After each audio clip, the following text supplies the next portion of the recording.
Hi, I'm Dr. Joanne Chetlos, and I am the Director of Primary at Alcuin School. Today, I'd like to talk a little bit about grace and courtesy. I want to start by having you think about the kind of culture you want for your child's school, the kind of values you want them to possess as an adult. At Alcuin, we talk about growing compassionate global citizens.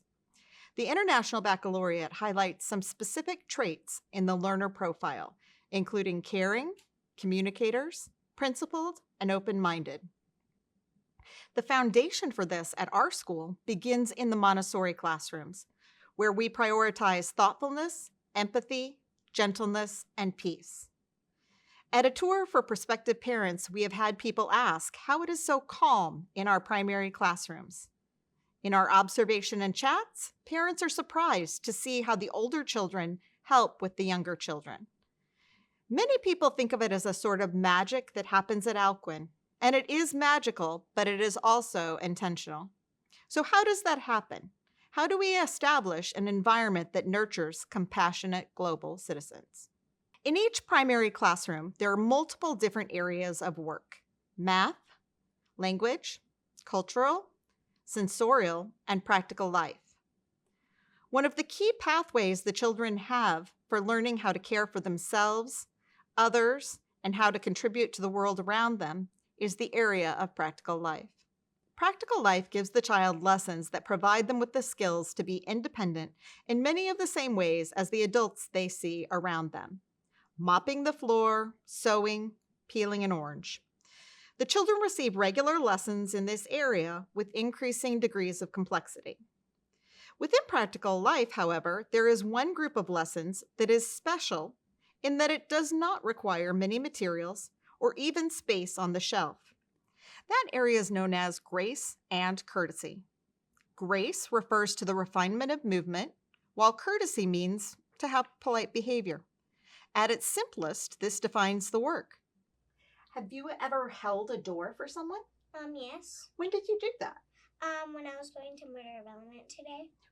Today you did. Who did you hold the door for? For Adeline that went with me. How do you cough in the classroom politely? In your classroom, there are some children who are younger than you. Do you ever help those children? What do you help them with? I help them with when they don't do the right things, I help them to do the right thing. What would you do if a younger child tripped? Help them up. I help them up. That's great. Can you share with me how you help the younger children in your classroom? Yes. How do you do that? So you help them read. Yes. So how do you help them learn to read? You just help them do the sounds and then you read it. Are there any other things that you help the morning children with? Yeah. What? So I help them with their jackets and their backpacks. Like when you're lining up? Yeah. In Montessori education, a sensitive period is a time when a child is especially interested in developing a specific skill or trait. These periods are characterized by intense motivation and a child's ability to absorb new skills without much effort. Grace and courtesy really benefits from the child's interest in language and the refinement of motor skills. Although we don't always think about it, most social rules and interactions have to be learned. Grace and courtesy lessons help them to understand how they can participate in the world. These children learn to care for themselves and for others. They experience community. They respect and appreciate their environment. In the primary classroom, many of the lessons are given individually, but the lessons for grace and courtesy are generally given in small groups. Role play and drama help to make the activity lively and memorable. Where possible, we try to anticipate the need, so the goal is to prepare them to be able to meet a new situation. The lessons are not meant to be given as a corrective response when there's an inappropriate interaction. We want to avoid any sense of embarrassment and focus on teaching rather than correcting. As with the other lessons in the primary classroom, grace and courtesy relies on repetition for the children to process their learning. Just as we know the child needs a great deal of practice using the bow frame to finally tie their shoes successfully, we also know that children need multiple opportunities to practice their manners before they will spontaneously apply them. The guide and the assistant model the appropriate behaviors, as do the older children in the classroom. While the presentations are the main form of instruction, the typical social interaction sets the norm of empathy and respect. We treat each other with kindness. Okay, in your classroom, how do you observe someone's work? You don't put your hands on the work and you don't talk.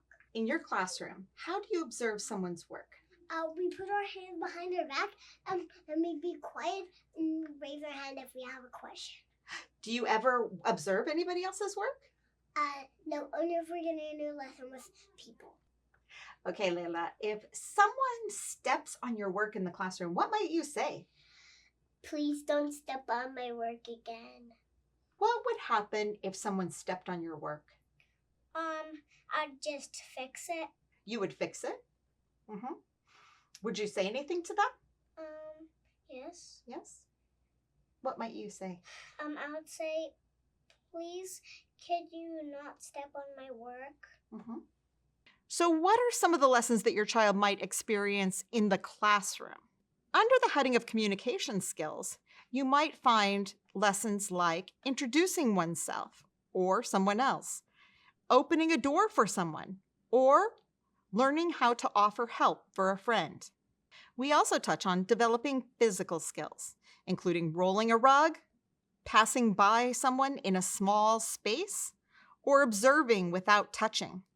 Being able to be silent or to inhibit one's movement often requires a great deal of effort. Social and emotional skills give children the chance to develop the independence and responsibility they crave. When a child is frustrated, the adult will help them to use words to express their feelings and needs. You may also see them offering comfort to another child who is sad. When a child has a runny nose, they learn to be able to blow their own nose with dignity. You often will hear the young child use a phrase like, "I need space," or "I need privacy," expressing a clear boundary. Simple phrases and actions can help the child feel more comfortable with themselves and with others. What might you do in the classroom if you noticed that a friend was feeling sad? I would help them. You would help them? Okay. And give them a hug. And give them a hug. What might you do if you had a friend who was feeling sad in the classroom? I would say, "What's wrong?" Yeah? And what would you do after that, do you think? I would say, "Are you okay?" What would you do if you noticed that there was a friend in the class who was feeling sad? I would tell I would ask what's wrong. So if you had a friend who was feeling sad in the classroom, what might you do? Get them a tissue. Get them a tissue? Yeah. Water. Mm-hmm. And that's what my teacher asks me to do, or I'll ask them if you want it. Mm-hmm. The ultimate goal of Grace and Courtesy is to help students develop a clear sense of values and social conscience along with interpersonal skills. Increasing self-awareness includes becoming aware of one's behavior and how it impacts others. We want children to feel confident that they can go into a situation and know how to interact positively with others. Patience is developed through turn-taking and listening to others. Role-playing activities and living in community provide opportunities to learn to consider others' perspectives. In Montessori, children do not simply follow rules.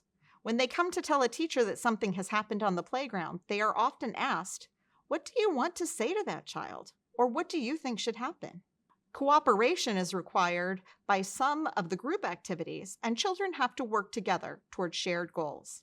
Community in our classrooms is shown by understanding yourself as a part of a group, showing respect for others, their bodies, their belongings, and their feelings. And peace is the broadest of aims, as it starts with the calm and safety in the classroom. But as our children grow, so does the scope of their impact.